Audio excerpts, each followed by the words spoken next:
세 번째 질문. 현재 타이머로 40분 맞춰놓고 스스로 문제 풀고 있어요. 초일 아이의 적당한 수학 공부 시간은 어느 정도일까요?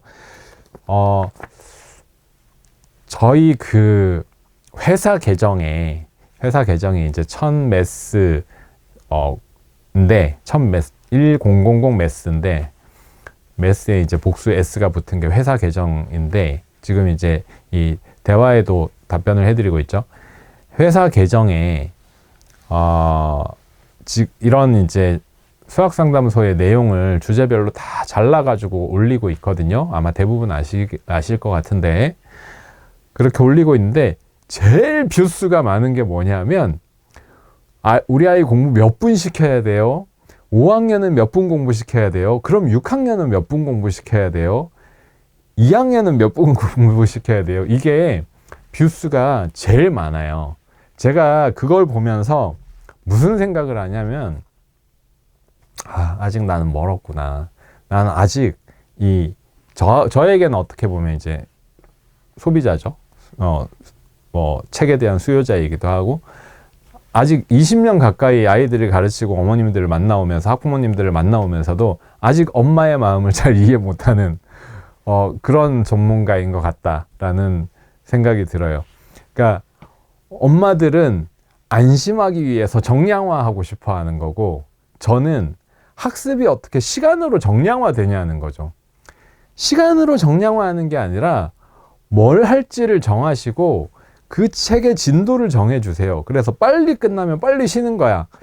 이런 게 더 좋지 않나요? 왜 3학년 정도 되면 하루에 1시간씩은 공부해야 돼 라고 하면 왜 1시간을 앉혀놔야 된다고 생각하시죠? 수학 공부는 전 그렇다고 생각하지 않아요.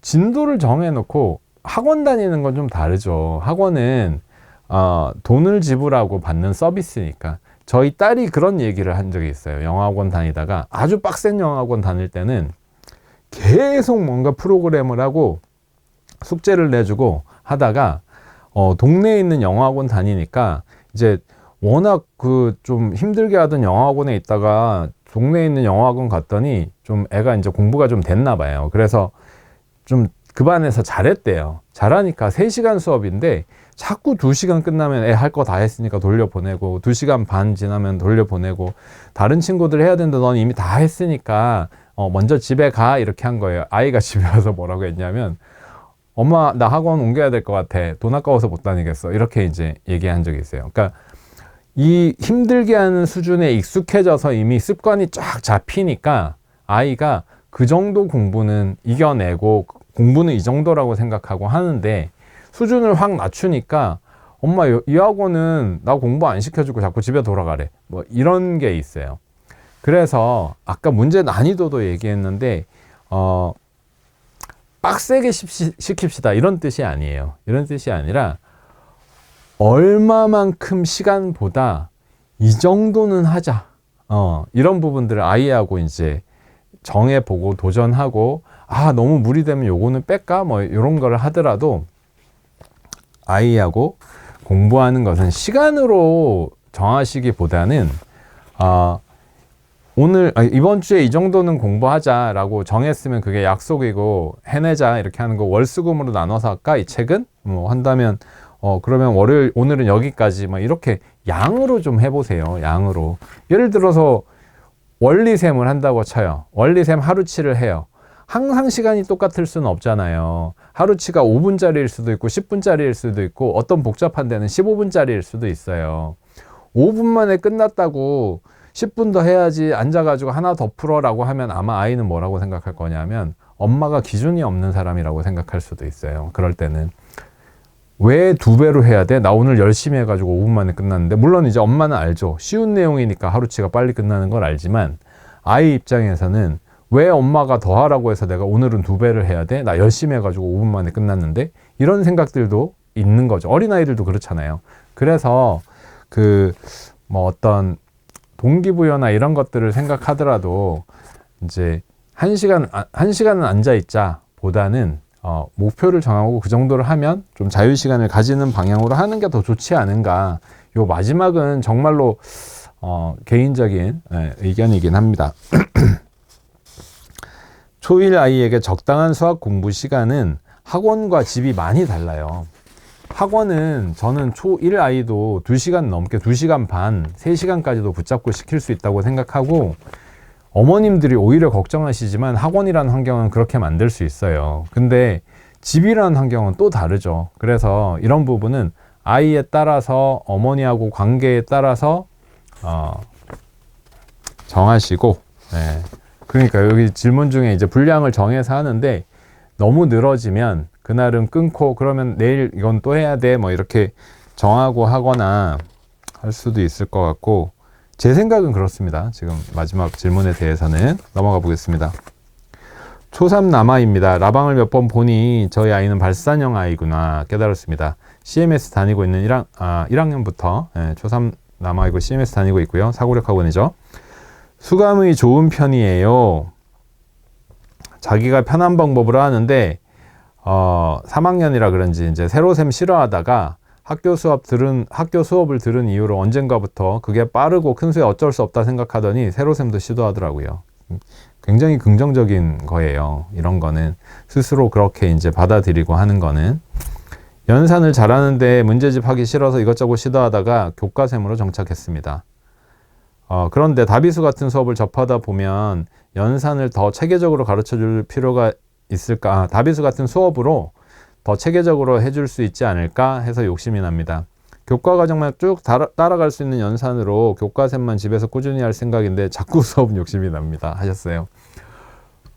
수업 욕심이 나면 한번 해보셔야 후회가 안 되지 않을까요? 근데 지금 3학년이잖아요. 3학년이라서 제 생각에는 연산의 기본 잡으면서 교과든 아니면 심화든 이쪽으로 투자하시는 게 더 맞지 않나 싶어요. 3학년이면 대치동에 유명한 학원 있잖아요. 다음 학원이라고 있는데 3학년이면 대치동에서도 다음 다 그만두는 시기입니다. 아주 옛날부터 그랬고 어릴 때 다 다니는 학원인데도 그리고 굉장히 다양하게 배워요. 다비수보다 훨씬 역사가 오래됐고. 그래서 제가 다비수가 뭐 좋다 나쁘다 이런 말씀을 드리기보다 어떤 프로그램이든 긍정적인 부분들이 있겠죠. 연구를 해서 만들고 그리고 이제 교육적으로 이렇게 남아있는 프로그램들은 당연히 그런 게 있을 텐데 초3이기 때문에 한번 배워보는 것도 괜찮겠지만 욕심이 자꾸 난다고 하시니까 후회 없이 3개월이라도 괜찮겠지만 저는 그 투자를 다른 데 하시는 게 어떨까라고 생각합니다. 두 번째 질문. CMS 숙제하다 보면 논리나 확률 통계 분야의 문제 적말하기 싫어해요. 자, 이거는 요런 거예요. 여기 질문을 쭉 이제 정리를 해드리면 여기에서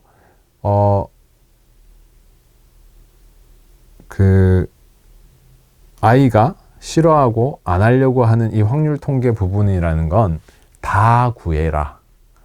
여러 가지 답을 다 찾아라. 이건 몇 개야? 라는 가지수를 묻는 문제들이에요.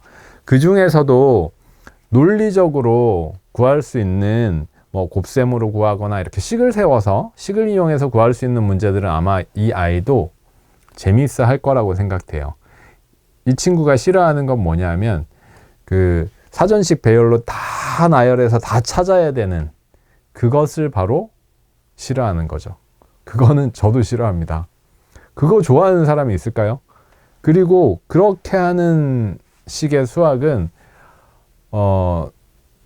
보통의 교과 수학 심화에서도 초등의 일부를 넘어가면 잘 안 나오긴 해요. 물론 경시에는 항상 나옵니다. 경시에서는 여러 가지 경우의 수 중에 단순화해서 시행착오를 조금이라도 줄일 수 있는 친구, 이걸 빨리 풀 수 있는 친구, 이게 변별력이라고 생각을 하니까 변별력이 있는 문제로서 이런 문제들이 다루어지죠. 근데 이거는 제 생각에는 딱 요런 종류의 문제에 한해서라고 하면 예를 들면 이런 것도 비슷할 거예요. 이 친구 성냥개비 가지고 나와 있는 수식 똑바로 고치라고 하는 거, 막 여기를 옮겨보고 여러 개의 시행착오를 해보고 찾아야 되는 거. 물론 순서는 나름대로 고민해야 되겠지만 이런 문제 되게 싫어할 것 같은데 요거는 한때예요. 요런 종류의 문제가. 네, 한때고, 이제 이런 종류의 문제를 풀 때는 이제 저 같은 경우는 어떻게 하냐면, 제일 중요한 건 분류와 순서야. 문제의 답을 유추해보고, 생각해보고, 상상해보고, 그 문제들을 어떤 식으로 나누어서 어떤 순서로 하나씩 찾을지, 이것도 논리적으로 접근해야 돼.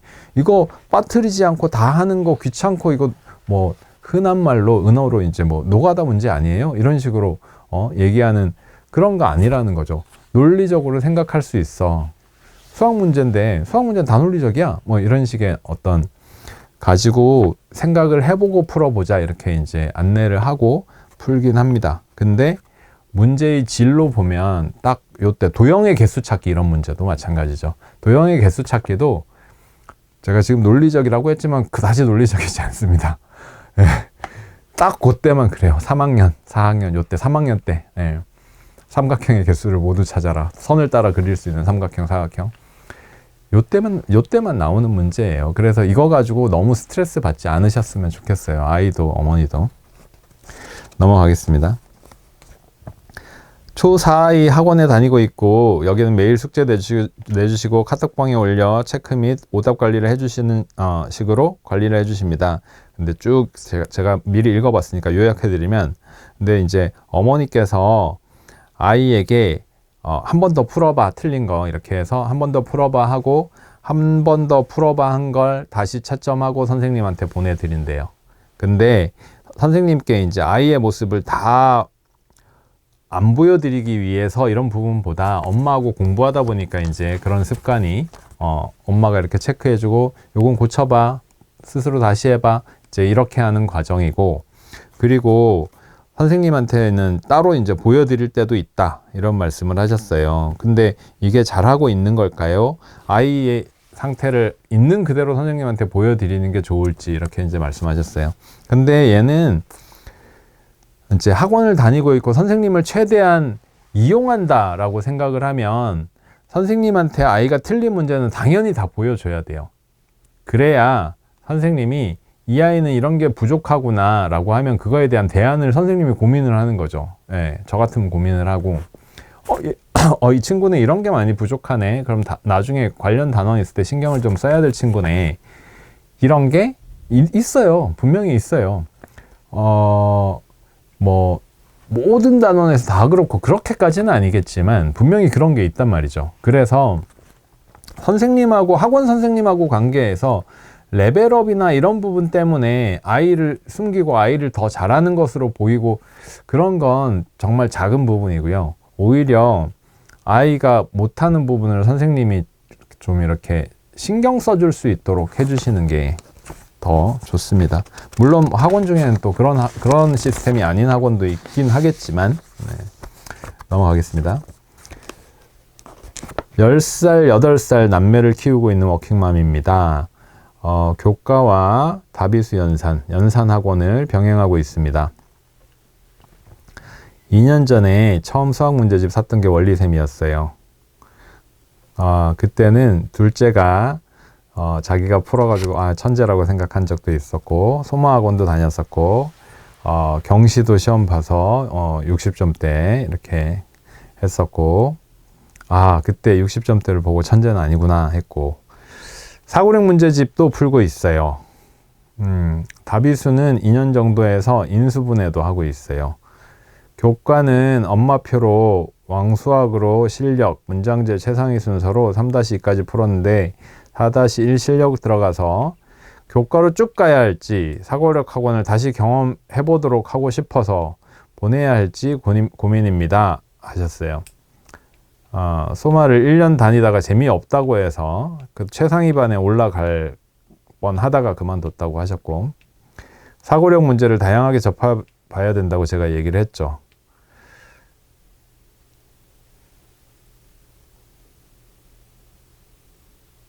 네, 글이 너무 길어서